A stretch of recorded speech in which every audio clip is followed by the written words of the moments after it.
Et bonjour à tous, c'est Hachoum, bienvenue dans ce sixième épisode d'Empire Pas ton Puzzle. On va enfin entrer dans le vif du sujet puisque pour cet épisode on va parler de Frappe Titan. Ce sera certainement le premier épisode d'une longue série sur ce sujet puisqu'il y a beaucoup à en dire. Donc aujourd'hui je vais surtout m'intéresser à l'aspect composition d'équipe, autrement dit comment bien choisir les héros que l'on aligne contre un titan. Et dans d'autres épisodes que je réaliserai par la suite, on parlera par exemple des objets à utiliser, de l'ordre des pouvoirs, du déroulement d'une frappe de manière générale, de la gestion du puzzle. Je ferai aussi des vidéos d'analyse de frappe pour expliquer les bonnes et les mauvaises pratiques. Ça peut être des frappes que j'ai moi-même réalisées, ou si vous voulez me communiquer votre identifiant line en commentaire, vous pourrez par ce biais-là me faire passer vos frappes titans, que je puisse les analyser. Bref, revenons à nos moutons, et on va commencer cette thématique sur le choix de héros alignés avec un document qui me rend honnêtement très triste.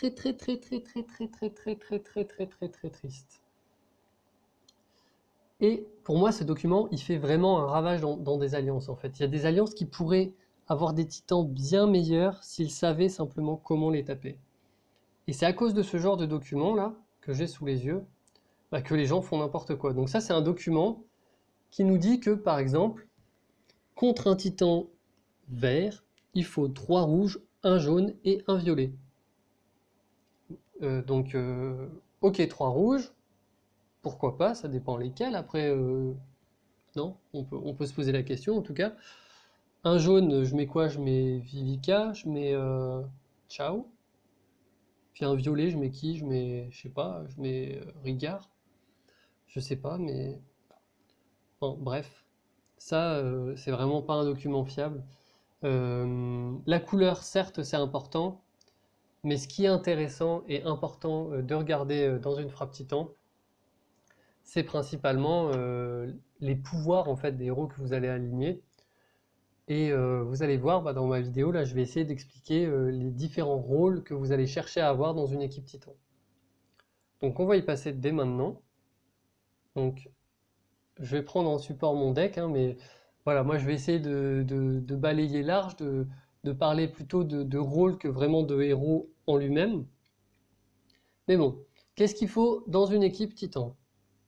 le, le premier héros qu'il faut que vous mettiez, et là pour le coup, quelle que soit sa couleur comparée à la couleur du titan, c'est ce que moi je vais appeler un booster principal. Pour l'instant dans le jeu il en existe deux, en juin il en existera trois. Il existe Tarlac, Wukong, et du coup le héros du mois de juin ce sera, je sais plus comment il s'appelle, un héros jaune 5 étoiles qui va faire à peu près la même chose que Wukong, mais en mieux. Et en plus avec des stats de 5 étoiles, donc ce sera forcément plus intéressant. Donc ça déjà, si vous avez ce genre de héros, mettez-les sur tous les titans.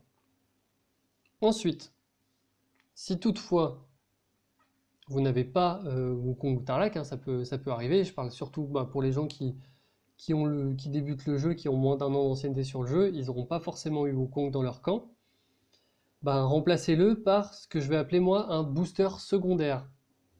Donc ça peut être par exemple Kirill. Kirill qui va augmenter les dégâts de tous les alliés. L'autre que je préfère même à Kirill, donc après ça dépend des couleurs de Titan, mais Kirill contre Titan rouge et contre tous les autres Titans sauf, sauf les bleus, vous pourrez mettre par exemple Boltusk qui fait aussi très bien le travail pour booster tous vos alliés. Donc voilà, déjà vous mettez un personnage qui vous booste. Deuxième type de personnage, c'est ce que j'appelle les cases défense. Donc les cases défense, il y a par exemple Tiburtus, il y a Wilbur, il y a, alors en vert moi j'ai pas, mais il y a aussi, comment il s'appelle, Buddy, après bon il y a Gormek, bon, des héros comme ça, vous avez compris, des héros qui vont réduire la défense des ennemis. Donc en termes de cases défense, il faut bien avoir conscience qu'il y en a des mieux que d'autres. Donc Athéna par exemple, c'est le meilleur casse défense du jeu. Athéna, elle réduit la défense de 70%. Je crois que Alice, elle réduit aussi beaucoup la défense, donc elle peut être très intéressante à utiliser. Mais bon, Athéna, vous pouvez même l'utiliser contre un titan vert en fait. Son casse-défense fait tellement le taf en fait que même dans la couleur opposée, elle va être incroyable. Ensuite, vous avez Wilbur et Isarnia. Donc ils sont tous les deux là. Wilbur et Sarnia qui sont à moins 44% de défense. Donc eux, ils sont très intéressants. Et après, vous avez les casse-défense normaux, entre guillemets, Buddy, Tiburtus, Gormek, Grim. Bref, qui sont quand même bien à voir, hein, parce que bon, les autres, il faut quand même les avoir chopés. Donc, pour l'instant, on a un booster principal, un casse-défense. Ce qui peut être intéressant d'ajouter aussi, ou alors bah, si vous n'avez pas de casse-défense, mais que vous avez ce type de héros, vous pouvez les remplacer. Ce sont les héros qui cassent la défense dans une couleur spécifique. Donc là, par exemple, le truc, c'est que ce sont souvent des héros du mois ou des héros d'événements. Donc il y a Frida, Roi Arthur, Evelyn, Gardien Chacal, Faucon, Gardien Panthère aussi. Et donc ces héros-là, ce qui est intéressant, c'est qu'ils peuvent être cumulés avec les autres cases défense. Ça veut dire que si vous faites un pouvoir qui réduit de moins 34% la défense, de moins 34% la défense, et un pouvoir qui réduit de moins 50% de la défense contre, bah, par exemple, contre le violet, si par exemple on avait Tiburtus plus Panthère, ça se cumule, hein, le titan perd 2 fois la défense. Donc c'est vraiment super intéressant. Donc voilà. Donc ça c'est le troisième type de héros qui sont vraiment intéressants. Et ensuite, bah, les autres héros que vous allez mettre, ce sont des héros, entre guillemets, des cogneurs dans la couleur forte. Pourquoi des cogneurs? Ça va être des héros qui vont avoir une forte valeur d'attaque. Et c'est comme ça qu'il faut que vous choisissiez vos héros de titan. Enfin, pour moi en tout cas. Pour moi, ce qui est intéressant, c'est de voir les dégâts de tuiles. C'est les tuiles qui vont faire les dégâts, moins les pouvoirs. Donc, après, vous pouvez faire un compromis. Par exemple, Proté, il a des dégâts qui sont sympathiques, mais en plus de ça, le pouvoir va être utile contre les titans. Donc, il y a des compromis, hein. Je dis pas que c'est linéaire, mais en tout cas, ce qui est sûr, c'est que vous allez, par exemple, toujours préférer Proté à Rigard, par exemple. Parce que Rigard, ben, il a même pas 600 d'attaque, donc vous allez vraiment perdre trop de dégâts, en fait, contre le titan. Donc voilà. Et vous pouvez aussi cumuler Wukong et d'ailleurs Tarlac aussi, avec bah, ce que je vous ai dit tout à l'heure, les boosters secondaires, donc par exemple Gaderus, Kirill, que bah, moi personnellement j'aime bien les garder aussi contre les titans, c'est toujours ça en plus, hein, ça augmente les dégâts de tuile de tous vos héros, donc nécessairement c'est bien. Donc voilà, en résumé, booster principal, casseur de défense, éventuellement casseur de défense spécifique, mais c'est plus rare d'avoir ça dans son deck. Booster secondaire éventuellement, et puis cogneur dans la couleur forte. Et ça, c'est important. Si vous manque des classes de héros, enfin entre pas des classes, des rôles de héros là, que je viens de vous définir, bah, vous pouvez remplacer simplement par un cogneur dans la couleur forte. Et ça vous assurera des dégâts de tuiles qui sont sympathiques. Pour ces cogneurs, un petit conseil, privilégiez bah, les héros qui sont rapides. Nécessairement, ils vont avoir plus leur pouvoir, donc voilà, ce sera toujours plus intéressant. Donc voilà, moi je vais vous balayer un petit peu mes teams titans. Donc contre titan jaune, j'ai ça. Donc je mets, là pareil, hein, je pourrais mettre par exemple Isarnia ou Wilbur contre des titans jaunes. Mais je préfère rester dans la couleur, comme ça fait double effet, ça fait non seulement des dégâts de tuiles supplémentaires, et en plus de ça, bah, l'effet casse-défense au niveau d'un Tiburtus. Donc c'est pour ça que j'aime bien garder mon Tiburtus. Et ensuite j'ai 3 cogneurs, donc là j'ai pas de booster secondaire. Petite parenthèse, Ameona, si vous l'avez, elle est bien contre les titans parce qu'elle a des gros dégâts de tuiles. Par contre, n'utilisez pas son pouvoir en même temps que le pouvoir de Wukong est actif. Parce qu'en fait, ça l'annule en fait. En forme de fantôme, le lanceur ne peut pas gagner pardon. Les... les effets appliqués, voilà. Donc en fait, elle peut pas, elle peut pas retirer, enfin, avoir des effets supplémentaires de la part de son équipe quand elle est en fantôme. Donc en gros, elle va perdre l'effet de Wukong. Donc ce que je vous conseille, c'est tant que Wukong est pas mort, Ameona, vous gardez son pouvoir sous la main, et quand Wukong meurt, là vous avez Ameona, et ça vous permet d'augmenter vos dégâts de tuiles, même avec le fait que Wukong est mort. Moi c'est pour ça que je l'utilise, parce que Wukong a tendance à se faire one-shot assez facilement contre des titans de haut niveau, donc je préfère avoir ça sous la main. Ensuite, contre titan violet, je manque de cogneur jaune, donc j'ai Vivica qui est quand même à 714 de dégâts de tuiles. Danzaburou, c'est vraiment pas optimal, mais bon, encore une fois, j'ai pas forcément dans mon deck ce qu'il faut, je vais vous montrer.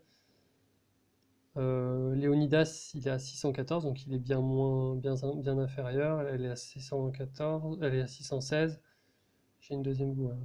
J'ai pas de héros qui peuvent atteindre l'attaque de Danzaburou, donc c'est pour ça que j'ai mis lui et pas quelqu'un d'autre. Ensuite, contre les titans verts, j'ai cette équipe-là. Donc avec un booster secondaire également, Lancelot, qui est en même temps un cogneur parce qu'il a 756 en attaque, et en même temps un booster secondaire, donc ça c'est vraiment un héros très intéressant à aligner contre un titan. Vous remarquez que je le mets au milieu de Aslar qui a 731 de dégâts de tuiles, et Marjana qui a 684, donc deux héros qui sont assez hauts en dégâts de tuiles, même si Marjana en manque un peu, mais bon, je ne l'ai pas mis par exemple à côté de Wilbur. De manière générale, moi j'aime bien que l'ordre de mes pouvoirs aille de gauche à droite. Donc même là, il faudrait que je mette... il faudrait même que j'intervertisse Aslar et Marjana, parce que les dégâts sur la durée d'Aslar font plus de dégâts que ceux de Marjana. Mais comme ça, vous n'avez pas à réfléchir quand vous êtes en titan, vous mettez vos pouvoirs de gauche à droite. Là, il y a une petite subtilité, c'est que Lancelot est obligé d'être au milieu, normalement, je devrais mettre le boost secondaire après le casse défense. Mais bon, le problème c'est que ça me mettrait du coup mon boost d'attaque sur Wilbur et pas sur Marjana, donc je préfère en fait le laisser comme ça. Autre équipe, alors là ici en vert, j'ai pas, donc il y a Buddy qui permet de casser la défense en vert, mais je l'ai pas. Donc j'ai préféré mettre Isarnia.